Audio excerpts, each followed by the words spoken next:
साथियों, ATL super class Gorakhpur में आप लोगों का स्वागत है। साथियों, 69,000 शिक्षक भर्ती का जो उत्तर कुंजी का मैटर है, ये बहुत जो है अंतिम मोड़ पर आया हुआ है। यहीं से डिसाइड होने के बाद ही जो है ये आपको दिशा और दशा बता देगी। तो जो साथी अभी तक चैनल को अभी सब्सक्राइब नहीं किए, वो जरूर सब्सक्राइब कर लें, लाइक करें, शेयर करें और आपको ऑथेंटिक जानकारी मिलेगी। बहुत सारे लोग कहते हैं कि जो है ये हो रहा वो हो रहा, तो ऐसा कुछ नहीं है। आप पूरा वीडियो अंत तक जरूर देखा करें, आपको सब कुछ नजर आने लग जाएगा। अब हम चलते हैं कि जो कल हमारी सुनवाई होने वाली है उसमें क्या हो सकता है। बहुत सारे लोग अभी अधीर हो रहे हैं कि सर जब कल सुनवाई है तो उसके बारे में चर्चा करेंगे और सारे मुद्दों पर चर्चा करेंगे। तो हम चर्चा कर रहे हैं कि जो कल की सुनवाई है 8 तारीख को चौहान सर के बेंच में लगी हुई है। तो चौहान सर के बेंच में अभी जो कल मैटर है, आज आप 8 तारीख को लगा है, 8 फरवरी को कल जो मैटर लगी हुई है, अभी इसमें कोई आर्डर नहीं होने वाला है, ये आपको बता दें। 8 को जो लगा हुआ है, सभी जो है केसेज को पुनः जो है ओपन होगा और सभी लोग जो है अपनी बातों को रखेंगे। सभी अभी जो है सभी पार्टियां आ करके अभी सबमिशन देंगी, सभी पार्टियां अपनी रीड को अलाउ करेंगी, सभी पार्टियां अपने रीड का परमिशन भी देंगी। अब कुछ लोग कहेंगे पहले से परमिशन होगा, पहले से जिनका परमिशन है या पहले से है उनको भी इंटरटेन कराना पड़ता है, उनको भी ले जाकर के सबमिशन देना पड़ता है। ये थोड़ी ना हो गया कि आपकी फाइल पहले से पड़ी होगी, आपका वकील नहीं जाएगा तो हो जाएगा, आप पे आर्डर हो जाएगा, आप पे मान्य होगा, ऐसा कुछ नहीं है। जब तक वकील आपकी फाइल को छुएगा नहीं, उसको ले नहीं जाएगा, इंटरटेन नहीं कराएगा, वो नहीं हो पाता, उसमें मोहर नहीं लगती। आर्डर हो जाने के बाद भी उसे पड़ी रह जाती है फाइलें। तो कल अभी जो है बेंच पे लगेगा और उसके बाद जो है सारी केसेस को एक साथ जो है लाएंगे और सारे वकील जो है अपना अपना बातों को रखेंगे कि सर माई लॉर्ड मेरी भी फाइल है, फला रीड संख्या है, फला बनाम फला है, ये भी इसमें क्वेश्चन इतने थे। तो उस पर अभी कल तो सारी चीजें होंगी और उसके बाद नेक्स्ट डेट पे आर्डर ये हो सकता है, कल आर्डर ये हो सकता है कि जो पहली मेरी थी कंप्लायंट था कि मतलब यूजीसी की रिपोर्ट सारे क्वेश्चन को गठित किया जाए, सरकार से पूछा जाएगा कि अगर सरकार आ जाती है, हो सकता है कल सरकार का वकील ही ना आए, ये भी हो सकता है, क्योंकि सरकार भागेगी कंफर्म है। अभी तो इसमें सरकार का वकील भागेगा। अब जज महोदय क्या करेंगे कि सरकार के वकील को ही पूछेंगे। पहला काम है जज महोदय सरकारी वकील से पूछेंगे कि जो है आपकी जो हमने दिया था वो कहाँ गया, यूजीसी की कमेटी बनी थी कि नहीं बनी। तो अब अगर उपस्थित होते हैं सरकारी वकील तो उनका एक ही क्वेश्चन रहेगा कि मतलब डबल बेंच से स्टे हो गया था माय लॉर्ड, उसके बारे में क्या प्रोग्रेस, अभी हमको जानकारी नहीं है। तो उस पर जब जानकारी नहीं होगी तो उन्होंने वो कहेंगे कि जल्दी से जल्दी जानकारी करके कमेटी की रिपोर्ट हमारे पास प्रस्तुत करो। तभी अब सरकारी वकील, इतनी बात होगी अगर सरकारी वकील कल उपस्थित होते हैं तब वो गठित कमेटी की रिपोर्ट जल्दी से जल्दी मांग लिया जाएगा और इसको मांगने में भी 2-3 बार लगेगा, इतना जल्दी से नहीं होता है। फिर कहेंगे नेक्स्ट डेट पे कमेटी की रिपोर्ट लाया, फिर होगा कि 3 ही प्रश्न का आया, 4 प्रश्न का आया, 5 प्रश्न का आया, 10 प्रश्न का आया, अभी सारे प्रश्नों का नहीं आया है रिपोर्ट। अभी तो कमेटी को भी बुलाया जाएगा, कमेटी का सिग्नेचर होता है कि वो लोग रिपोर्ट दे देंगे, पेज पे लिख करके फला क्वेश्चन का आंसर ये है, उसका साक्ष्य दे देंगे, फला क्वेश्चन का ये है, उसका साक्ष्य दे देंगे और जितने भी लोग कमेटी में रहेंगे उनका जो सिग्नेचर हो जाएगा। लेकिन अभी तो ये पैक था, अभी तो स्टे हुआ था इस पे तो अभी ओपन होगा और इस पे ओपन होने के बाद 2-3 हियरिंग लगेगी, 2-3 हियरिंग के बाद ही फाइनल होगा। अभी तत्काल तो फाइनल होने वाला ही नहीं है। अब जो लोग उतावलेपन होते हैं, जिनको जानकारी नहीं होती, सोचते हैं कि नहीं अब तुरंत हो जाएगा, ये हो जाएगा, ऐसा नहीं है।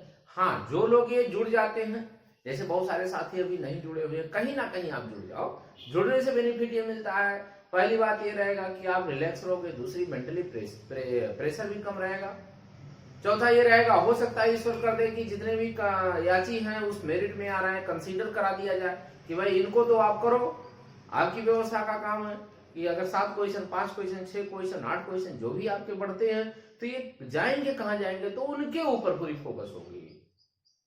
तो पहला यही काम होगा कल अभी जो है कि सारे केसेस को बुलाया जाए और सारे केसेस को एक साथ पुनः मर्ज किया जाएगा और मर्ज करके सारे वकील अपनी अपनी बातों को रखेंगे, सरकारी वकील को बुलाया जाएगा। तो ये तो रही कल की कोर्ट की प्रोसेस हो गई। कल ईश्वर करे कि कुछ हो जाए, सरकारी वकील उपस्थित हो जाए और उसमें आ जाए और हम लोग के वकील भी पहुंच जाए तो कुछ ना कुछ वार्तालाप हो जाएगी। अब सरकारी वो वकील अगर नहीं आते हैं तो थोड़ा सा मामला नेक्स्ट डेट में जाएगा, जब वही नहीं आएंगे तो क्या किया जाएगा भाई। अब हम चलते हैं कि आखिर में इसमें और भी बहुत सारे मुद्दे लगे हुए हैं, बहुत सारे मुद्दे भी हैं। हमारा तो उत्तर कुंजी का मैटर है कि इसमें समूह ज्यादा है, बड़ा समूह है और बड़े समूह को सरकार इग्नोर भी नहीं कर पाएगी।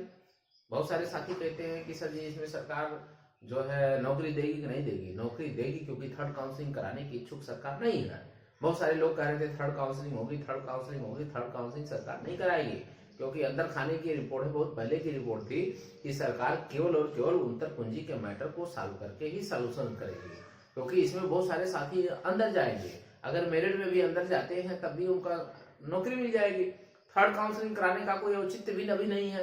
जो लोग सोच रहे हैं हम थर्ड काउंसलिंग कराएंगे तो वो भूल जाएंगे भाई थर्ड काउंसलिंग होगी। थर्ड काउंसलिंग अभी नहीं होगी। थर्ड काउंसलिंग फरवरी में जारी हो जाएगा लेकिन थर्ड काउंसलिंग अभी जारी होने वाला नहीं है क्योंकि इसमें मुद्दे उत्तर कुंजी के लगे हैं।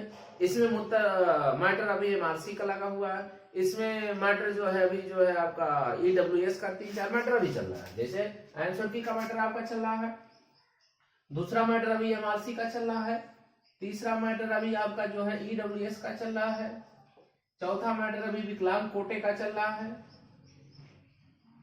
तो ये विभिन्न प्रकार के मुद्दे हैं। अगर इन पे कोई ऑर्डर आता है तो ये लोग कहाँ जाएंगे?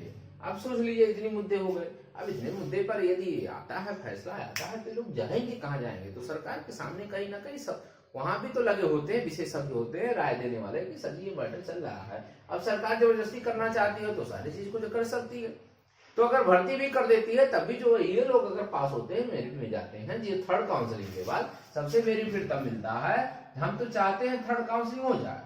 अब देखिए थर्ड काउंसलिंग हो जाएगा तो अगर जनरल की मेरिट अगर आपको 68 है तो 67 आ जाए, 65 आ जाए जनरल की मेरिट। थर्ड काउंसलिंग की बात बता रहे हैं। और ओबीसी की अगर मेरिट हमारी 64 आ जाए और एससी की मेरिट अगर थर्ड काउंसलिंग में आ जाए 60 आ जाए, 60 आ जाए करीब करीब, या 59 आ जाए, यहाँ 59 भी आ सकता है थर्ड काउंसलिंग, 59-58 आ जाए, या एसटी की मतलब पूरी हो गए। तो इतनी अगर थर्ड काउंसलिंग में आ जाए और ईश्वर कर थर्ड काउंसलिंग हो जाए और उसके बाद ये लोग अगर पास होते हैं तो जितने भी इस मेरिट में अब आएंगे, ये इस मेरिट में आते हैं, जो भी इस मेरिट में आएगा सबको नौकरी देना पड़ जाएगा। ऐसा नहीं कि सीट आपके पास है या नहीं, वो अलग मैटर है। वो आपके पास व्यवस्था करना वो आपके कोर्ट का काम है, कोर्ट कर देगी। तो पहला यही होना चाहिए कि थर्ड काउंसलिंग हो जाए। लेकिन अब थर्ड काउंसलिंग सरकार भी मुझसे आ रहा है, थर्ड काउंसलिंग करेगी नहीं। हम तो चाहते थे थर्ड काउंसलिंग हो जाए।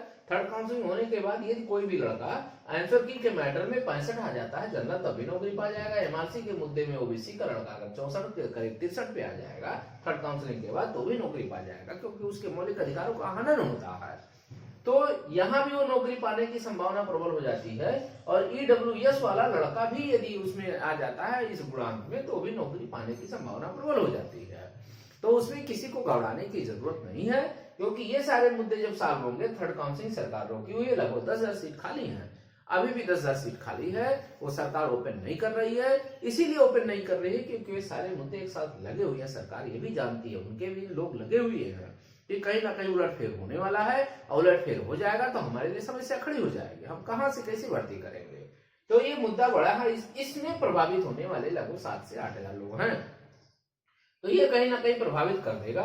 इसलिए सरकार थर्ड काउंसलिंग के मूड में नहीं है। लेकिन अगर थर्ड काउंसलिंग भी कराती है तो बहुत सोने का सुहागा सबके लिए हो जाएगा और उनके लिए विशेषकर हो जाएगा जो याची बने हैं। ये थर्ड काउंसलिंग होती है तब समझ जाओ कि आपके गोल्डन चांस हो गए।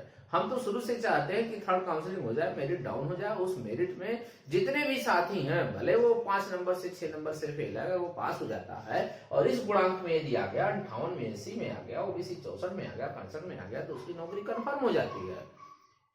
अब लोग कहेंगे कि ये कैसे हो सकता है? तो जज को पावर होता है, उसके मौलिक अधिकारों का जब हनन होने लगेगा तो ये हम प्रेयर करेंगे ना, मेरा वकील प्रेयर करेगा भाई हमारे मौलिक अधिकारों का हनन हो रहा, हम उस गुणांक में आ रहे हैं, जीता जाता। उदाहरण बहुत सारे हैं, जैसे इसका जीता जाता उदाहरण आपको दे रहा है जो अभी जेई का वैकेंसी निकली थी, इस पे चर्चा हम और विस्तार से कल कर लेंगे। जेई की जो वैकेंसी हुई थी 2015 की, उसमें भी इसी तरह मुद्दा आया था। 72,825 का भी मुद्दा इसी तरह था कि भर्ती होने के बाद भी जिनका मेरिट ज्यादा बना, उसके अंतिम मेरिट के बाद भी वो लोग नौकरी पा गए। उसी प्रकार दरोगा की भर्ती हो गई थी। ऐसे बहुत सारे भर्ती होने लगे। अभी 68,500 की भर्ती अभी भी चल रही है, उसमें भी होने लगा। तो ये सारे बहुत सारे आपके एग्जाम्पल हैं। वो लोग कहते हैं उसमें सीट खाली, उसमें सीट खाली नहीं होती है। सीट वो जब दूसरी वैकेंसी आती है तो उस सीट को खत्म करके दूसरे सीट में कन्वर्ट कर दिया जाता है। ये रूल होता है। तो क्योंकि उसको शेष नहीं रखा जाता, कोई रूल नहीं है कि आपको शेष रोक दिया जाए फिर आपको आगे किया जाए, ऐसा कैसा होता है, ये रूल ही नहीं है। वहां से जो भर्ती थी वहां जितना कंप्लीट हुआ उसके बाद दूसरी भर्ती आ जाती है, उसको जोड़ते हुए तीसरी भर्ती आती है, तो इसमें जो वैकेंट सीट होती है उसको लेकर के होती है। तो ये सारे मुद्दे एक साथ हैं। तो इसमें किसी को घबराने वाली जरूरत नहीं है, क्योंकि ये बहुत सारे उदाहरण आपके पास हमने रहा है। जेई 2015 की भर्ती थी, अब जाकर के 19 में क्लियर हुआ है, और वो सारे लड़के नौकरी पाए हैं जिनका जो है मेरिट में ज्यादा थे, नौकरी होने के बाद भी वो बाद में सेलेक्ट हो गए हैं। ये मुद्दा उनका भी था, इलाहाबाद में कोर्ट में था, वो लोग नौकरी कर रहे हैं। ये बहुत सारे जीते जाते उदाहरण है। तो ऐसे बहुत सारे हैं, तो किसी को घबराने की जरूरत नहीं है। आप नौकरी अवश्य पाएंगे, बस समय का इंतजार करते रहिए, नंबर अवश्य बढ़ेगा, सभी लोग जानते हैं। तो जो भी साथी चैनल को सब्सक्राइब नहीं किए हैं वो लोग चैनल को जरूर सब्सक्राइब करें, लाइक करें, शेयर करें। धन्यवाद।